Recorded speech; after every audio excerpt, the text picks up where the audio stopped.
Bonjour les amis, aujourd'hui notre recette maman et moi, un beau moelleux au chocolat, très facile à réaliser, économique avec de simples ingrédients et surtout en un temps record de cuisson. Entre la technique de préparation et la cuisson, vous avez 10 minutes. Croyez-moi, un pur délice. Grand conseil de ma part avec ces grandes chaleurs, accompagnez votre moelleux tiède avec une grande boule glace vanille. Et un pur délice, suivez bien cette vidéo, abonnez-vous sur la chaîne, mettez-nous des j'aime et sans oublier de cliquer sur la cloche. Au revoir, à bientôt. السلام عليكم أعزائي، أهلا وسهلا مرحبا بكم في قناتي لديليس دو مدام بوستا. اليوم الوصفة اللي جبت لكم وصفة فائقة سرعة التحضير بمكونات كتير بسيطة وسورتو كما قلت لكم ان طون ريكورد دو بريباراسيون بين تقنية التحضير ومدة الطبخ فقط 10 دقائق. تحضروها وتطيبوها في 10 دقائق. أسهل كيكة للتحضير وأسرع كيكة للطهي بمكونات كتير بسيطة متواجدة في أي بيت في متناول الجميع. والشي اللي مليح في هذه الكيكة هو تقدروا تحضروها au moment où vous avez les invités à la maison، الوقت اللي تبريباري لهم السنيوة باش تدي لهم القهوة اللي كيجوا الكعلة غفلة وما عندك حتى حاجة تقدميها لهم في وقت قصير جدا جدا. تحضريها خفيف ظريف وبنة بزاف هايله. وكما قلت لكم بنتي un conseil à vous donner avec ce moelleux au chocolat qui est tiède, vous l'accompagnez avec une bonne boule de glace vanille, un pur délice. Croyez-moi, c'est y a rien à dire. Le chocolat et la glace vanille حاجة كتير هايله. تابعوا معايا المقادير وتقنية التحضير. هنا كما راكم تشوفوا هاي لك المقادير.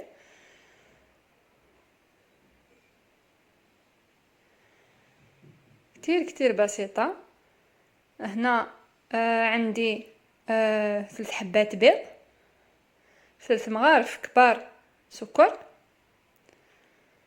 3 مغارف كبار فارينة، 80 غرام زبدة أو ما يعادل مغرفة كبيرة تكون معمرة بيان، 200 غرام شوكولا و 2 تابلات، نص باكي خميرة ولا كريم فريش، نص باطا هذه، ولا تقدروا تستعملوا باطا ياغورت بتي سويس دو بريفيرونس.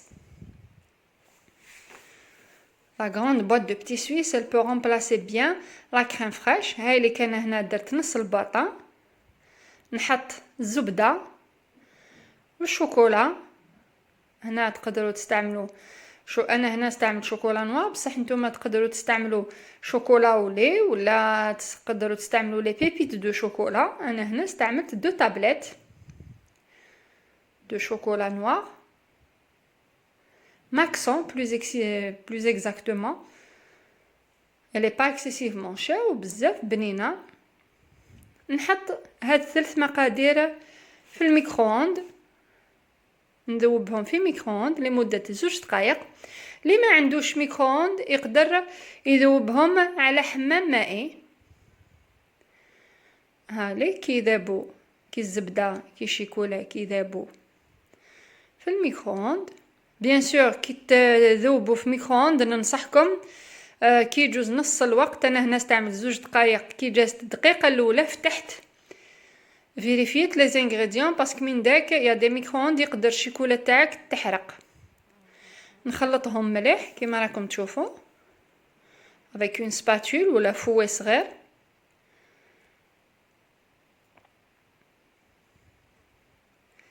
كي تجانس الخليط تخلطوا بيان لا كريم فريش مع الزبده والشيكولا. جبتي une ganache. هاد لا غاناش ناخد ان بتي بول كما رايحين تشوفوا. je vais prendre un bol ونحي فيه كما راكم تشوفوا نحي ثلث الخليط. صافي بعيني كي شغل نقسم الخليط ديالي على 3، ثلث نحيه للتزيين على fin de la cuisson. اللي بقى لي في السالاديي نخلط له لي زانغريديون اللي قعدوا لي، البيض السكر والفارينه والخميره.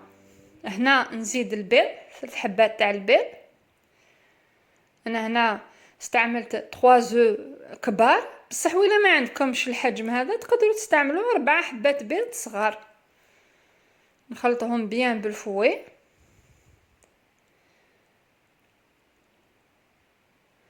نزيد 3 مغارف تاع السكر، 3، نخلطهم مليح.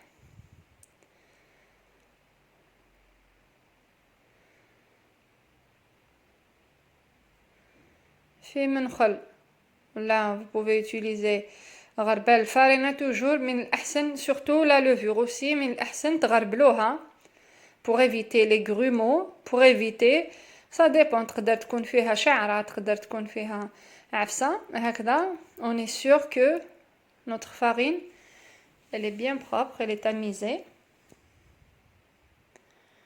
نخلط كل شيء بالفوي bien comme il faut.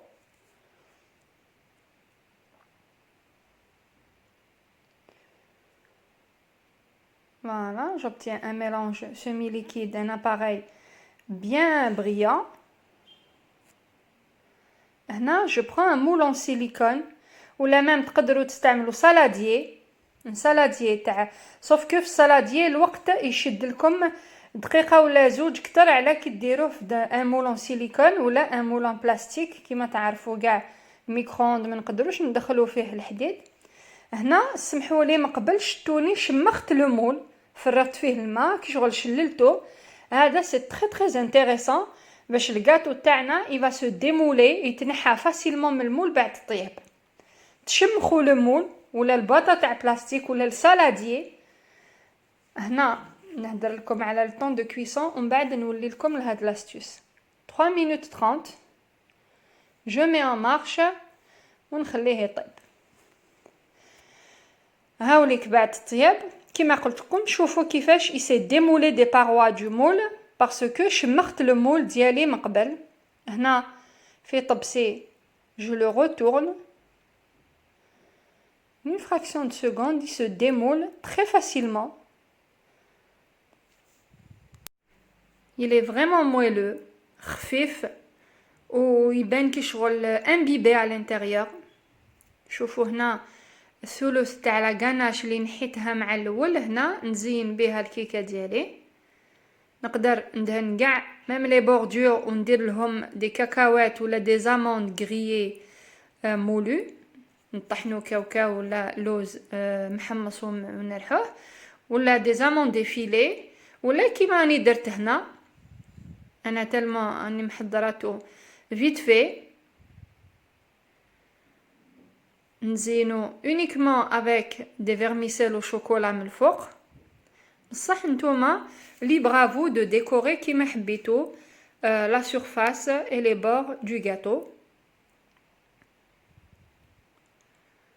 voilà انا هنا استعملت vermicelle au chocolat